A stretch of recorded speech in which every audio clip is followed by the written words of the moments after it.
మన పెద్దలు ఒక మాటనేవాళ్ళు, రాజుకైనా బంటుకైనా ఎలాంటి వాడికైనా ఒక రోజు వస్తుంది, ఆ రోజు కోసం ఎన్ని రోజులైనా ఎదురు చూడాలి అని. శనివారం, ప్రతి శనివారం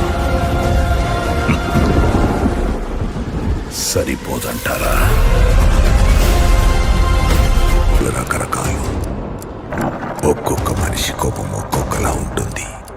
కానీ ఆ కోపాన్ని క్రమబద్ధంగా, పద్ధతిగా వారంలో ఒక్కరోజు మాత్రమే చూపించే పిచ్చి నా కొడుకుని ఎవరైనా చూసారా?